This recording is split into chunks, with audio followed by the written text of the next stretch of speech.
Good morning, everybody. You know, I am so often in awe of all of the strengths and the gifts and the graces that make this place up. Like our band, like they're pretty incredible, right? Like they're pretty great.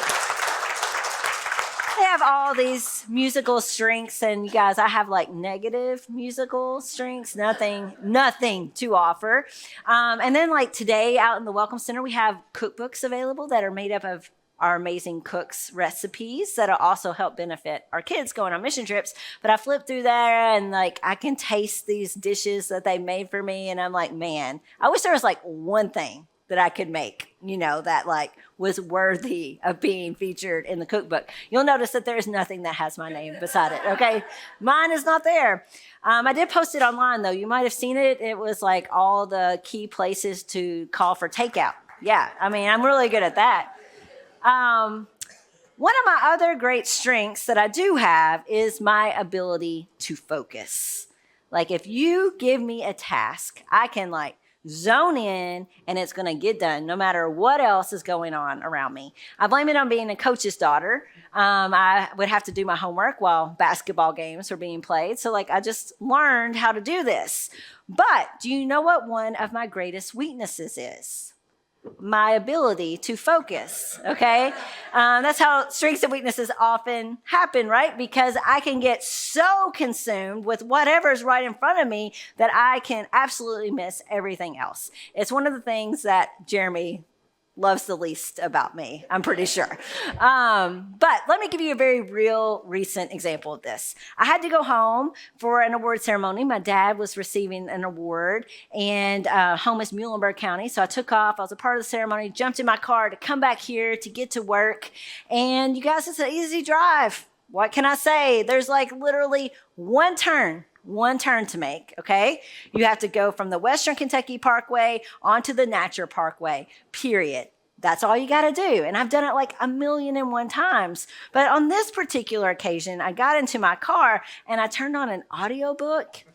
And it was an audiobook for school, for a class I was taking. And so like I was like really like making mental notes. I was like outlining a paper in my mind. And all of a sudden, I looked up from my hyper focus and there was a sign that said, "Welcome to Litchfield," which was 30 miles past that one turn that I was supposed to make. I mean, it's not like there weren't lots of signs before this one. That's the scary part, right? The problem was I had just totally missed them. My attention had been misdirected. And that can happen to all of us from time to time. Maybe you've been so busy like chopping up your vegetables that you didn't notice that pot that was 2 feet away that was just like boiling over. Or maybe you were so into your phone you didn't see that phone pole in front of you that you like plowed into moments later. Or maybe, just maybe, you were so into that ball game that you didn't hear that person asking you repeatedly to take out the garbage. It happens, right? We can become so focused on one thing that we miss out on the big picture. We do this in these small ways that are pretty benign, but do you know there is also this one way in which we can do this on a grand scale that can have a pretty significant impact on our life. And the way that we can do this, where we can get consumed on this grand scale, is through worry. Here's what worry does. Worry, it narrows our vision. It trains our eyes on everything that could possibly go wrong to the point that we miss the thing that God is doing right in front of us. Of course, Jesus, he knew that this was a challenge for us. He knew how easy it is for us to have our attention misdirected. And so during his Sermon on the Mount, he talks to us about worry. And he doesn't just wag his finger at us and say, "Don't worry," right? Because have any of you been worried about something? Any warriors in the room, first of all? Yeah, not warriors fight, but warriors wringing your hands. Yeah, I'm a warrior. I will confess. Okay, so any of my warriors out there, have you ever been super worried about something and somebody looks at you and says, "Just don't worry about it"? How did that go? Was it effective? Did it work? Right? Jesus knew that that was not an effective strategy to help us. So what Jesus does is he doesn't just tell us to stop worrying. He teaches us where to focus instead. And so let me set the scene. Jesus is sitting beside the Sea of Galilee, and this big crowd of people has gathered around. And he started to talk to them about what it looks like when God's heavenly kingdom starts coming right here on earth. Spoiler alert, he's talking about this because this is what's happening through him. Like it's happening, and he's trying to help people recognize it. And so he says, when this happens, when heaven starts breaking in on earth, then the people that the world usually overlooks, they become blessed. And God's people, they become like salt and light, enriching everyone and everything else. He says righteousness, it becomes about the conditions of our hearts rather than the rules that we keep. And he says that worship becomes all about God instead of us seeking applause. Jesus, he was describing this, and at the same time, he was inviting everyone right then and there, and everyone who would hear these words after this, including us. He was inviting us to step into what God was doing in that very moment. He was inviting us to become a part of God setting things right in our world. But again, Jesus knows us. And so he knew how worry might get in the way, how worry might misdirect our attention, how it might consume us to the point that we missed out on the wonders of God. And so this is what Jesus says to us in Matthew chapter 6, verse 25. He says, "Therefore, I tell you, do not worry about your life, what you will eat or drink, or about your body, what you will wear. Is not life more than food, and the body more than clothes?" Now, I want us to pause right here with this still on the screen and to acknowledge that it's very easy for us to maybe take this passage to an extreme and to miss what Jesus is really getting at here. I think it's easy sometimes for people to take this and to say, well, Jesus says that we just shouldn't really work at it, right? We shouldn't really, we should just kind of ignore our responsibilities and God's just going to take care of it all if we trust him enough. Maybe you've heard that philosophy. But in reality, that's not what Jesus is saying here. In fact, just a few decades later, the Apostle Paul, he has to write to the church in the church in Thessalonica, the Thessalonians. He has to say to them, maybe you've taken this to an extreme. You can't just sit around and not do anything. Now, Jesus, he's not saying with these words that we're supposed to become passive participants in this life. No, what Jesus is saying to us is that we're being invited. We're being invited to become peaceful partners with God. And this becomes clear in what he says next. He says, "Look at the birds of the air. They do not sow or reap or store away in barns, and yet your heavenly Father feeds them. Are you not much more valuable than they?" And so he does a little object lesson. He points to the birds and he says, look, God, he takes care of them. He provides for these little guys. And God indeed does, right? But think about it. Those birds that God is providing for, they still have to fly around. They still have to search. They still have to swoop down and get the worm. In fact, it's been said that no one works harder making a living than a sparrow. But here's the key difference, okay? The key difference is that these birds, they're not passive participants. Rather, what they do is instead of letting worry distract them, they go out searching for their food, trusting that what they need will be there. They're able to partner with God, doing their part while trusting that God will do for them what they cannot. And this kind of peaceful partnership is what Jesus is pointing to. And he's pointing to it and saying, this is what God wants all of us to enjoy. This is what he wants all of us to experience as we go through this life. And so he poses this question. He's like, don't you think if God cares for these birds that he's going to care for you, the people who are made in his very image? And then to kind of put the exclamation point on what he's saying here, he asks one more question.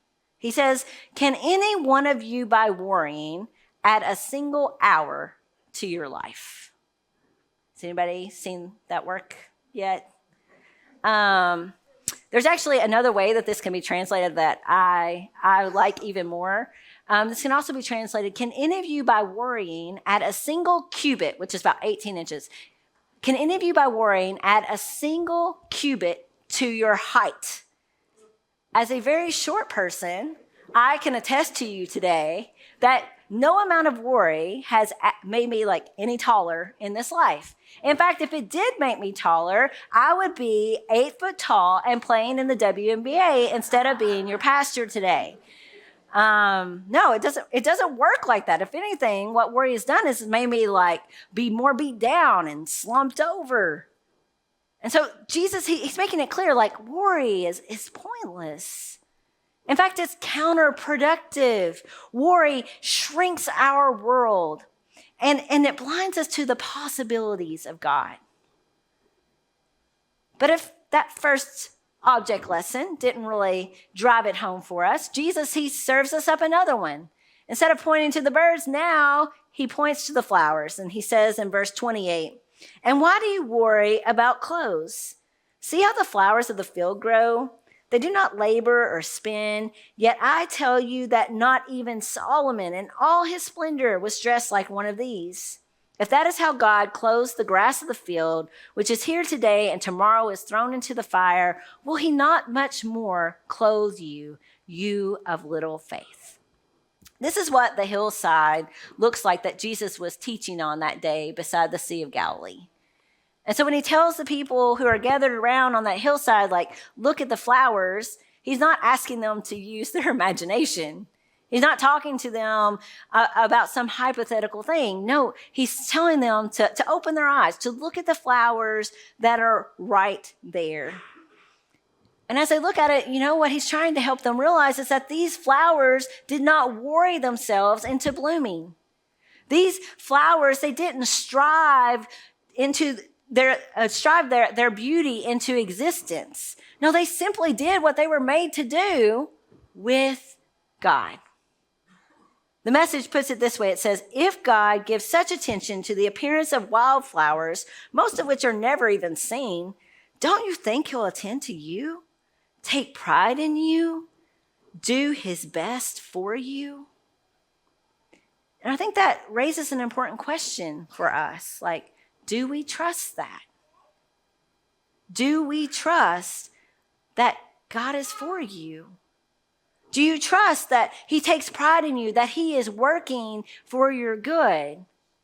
Because I'll tell you what, worry, it tells us a different story, doesn't it? Worry tells us that we got to look out for ourselves, that if we don't take care of ourselves, no one else will. It tells us that we have to make the best happen in our lives in our own strength. But I want you to listen to what Jesus says next. Again, this is in the Message so that we can hear it in a fresh way. It says, what I'm trying to do here is get you to relax, to not be so preoccupied with getting so that you can respond to God's giving. Worry, it fixes our eyes on what is missing. It shouts at us, get as much as you possibly can for yourselves. But Jesus says to us, look again. Open your eyes, because our God is already at work. He's already at work extending and sustaining and providing.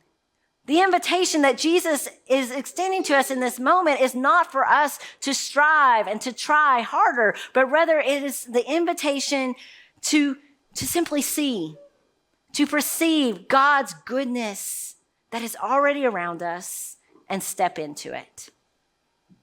Jesus, he goes on, he says, people who don't know God and the way he works fuss over these things, but you know both God and how he works.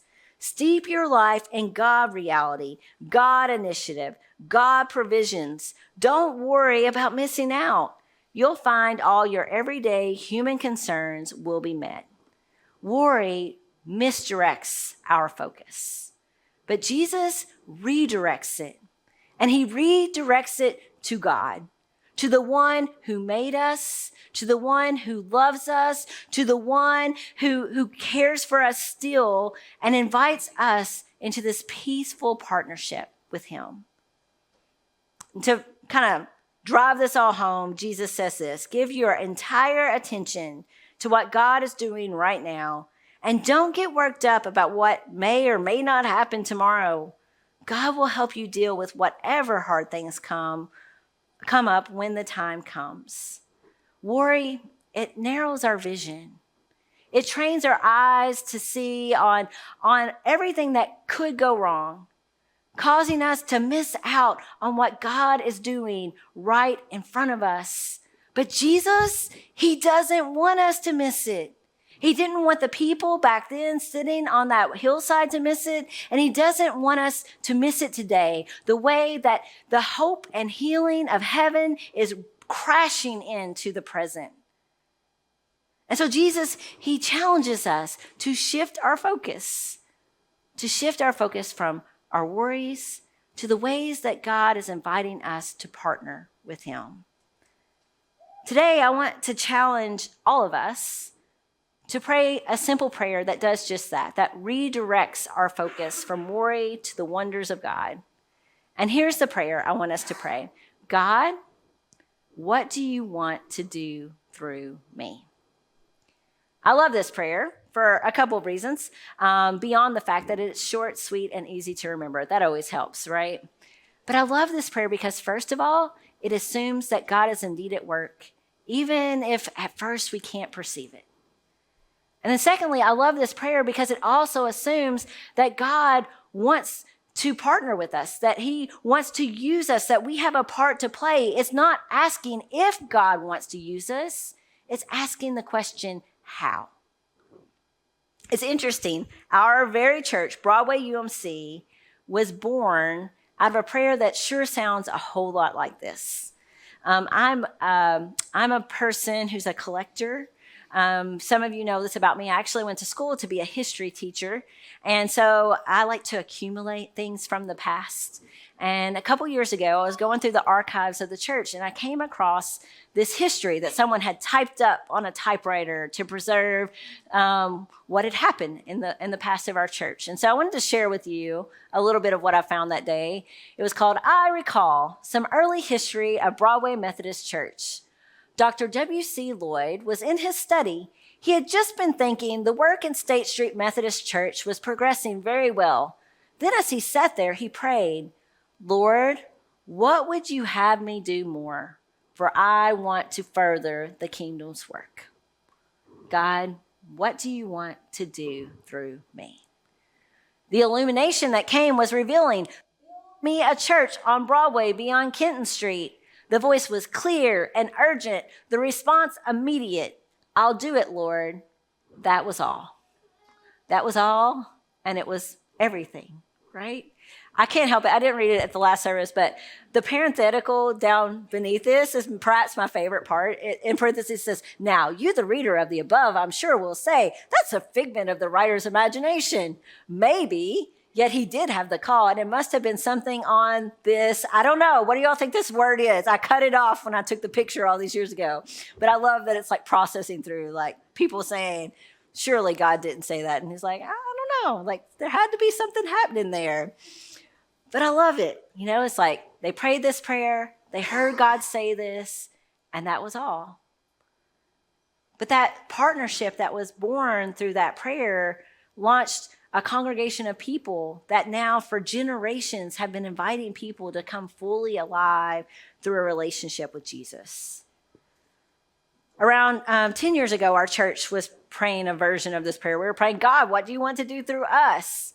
And as we began to pray, what we heard very clearly through our conversations and through discernment was that God was challenging us to figure out a way to grow forward with our growing community. Our community around Greenwood, all you got to do is walk outside and you can see new construction happening of neighborhoods, of apartment buildings. And then Warren County as a whole is expected to double in size over the next 20 years or so. And so we as a people, we don't want to have to temper our welcome one bit. We want to be able to fling our doors wide open so that as many people who want to come in and discover God's great love for them can.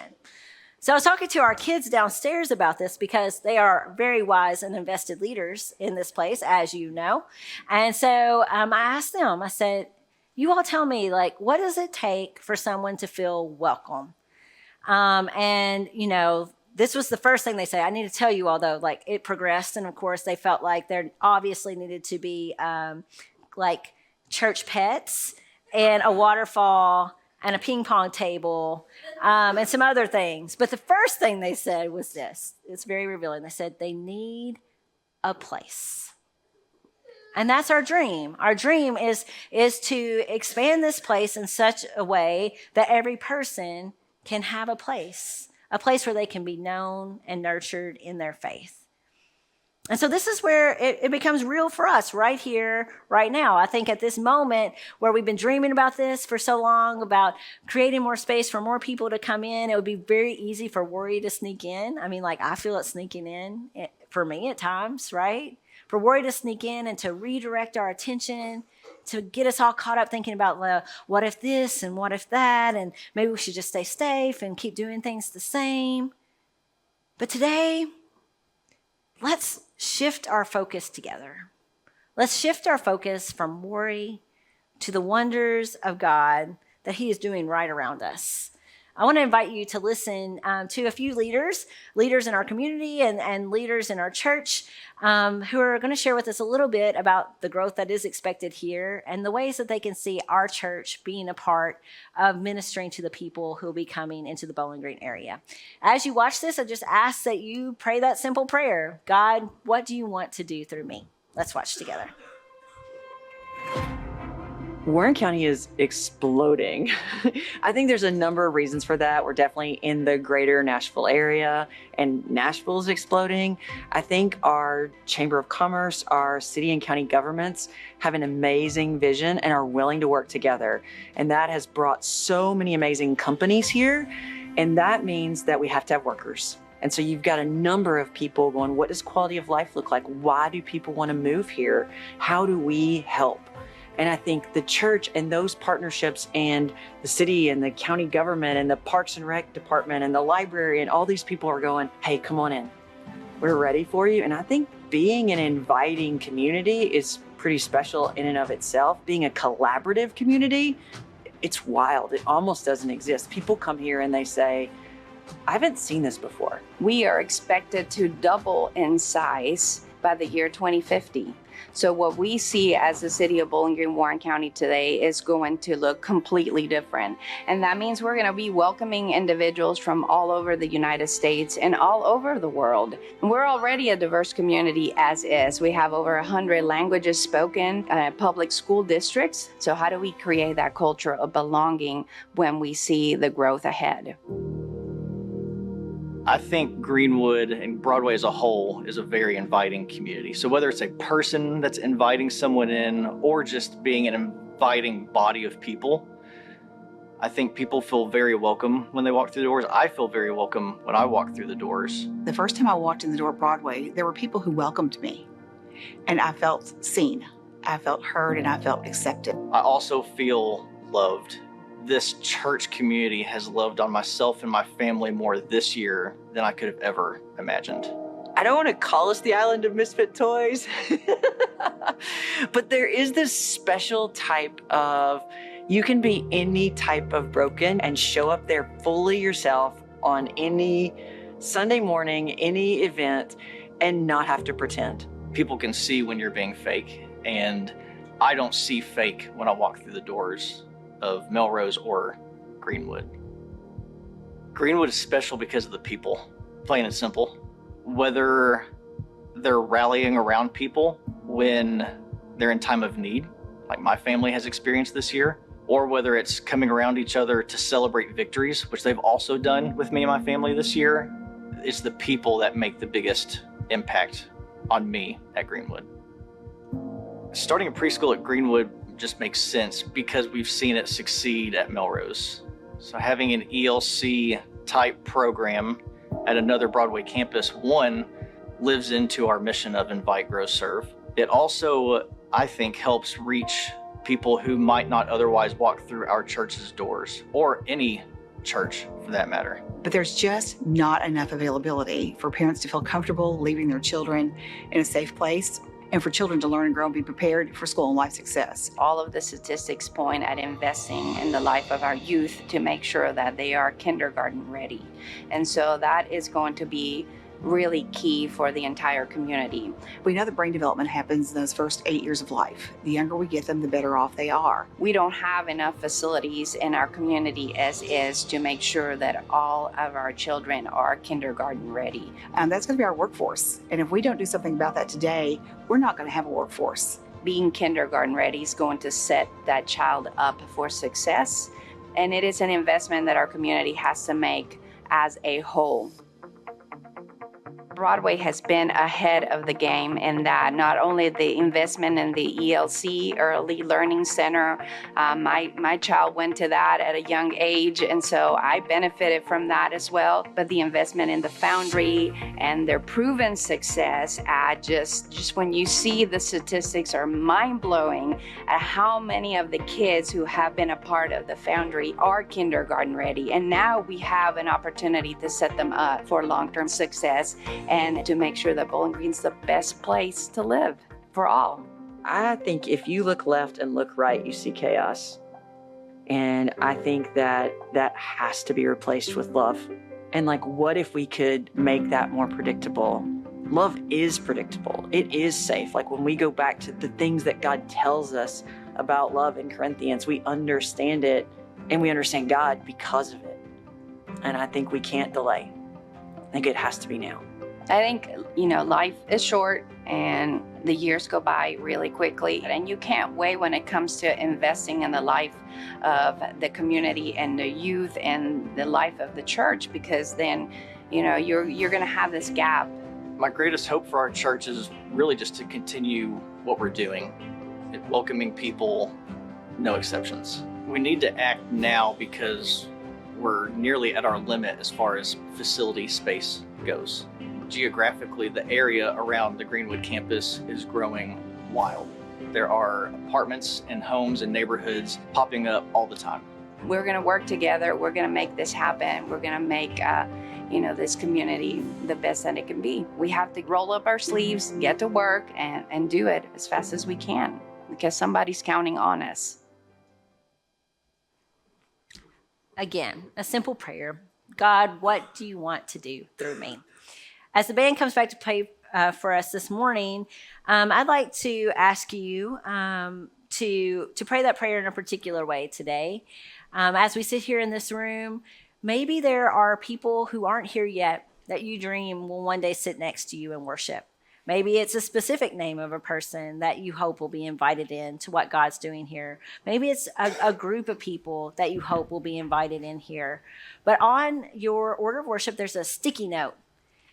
And if there's a person or a group of people that God's impressing on your heart today, I'd like to ask you to write the name of that person or a group. If you need a pen, we have them here at the front.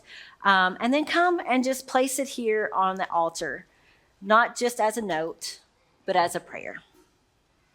Worry, it misdirects our attention, but Jesus redirects it to the God who sees you, who knows you, and who cares for you more than you can even begin to imagine. And so let's shift our focus today and let's pray this prayer together.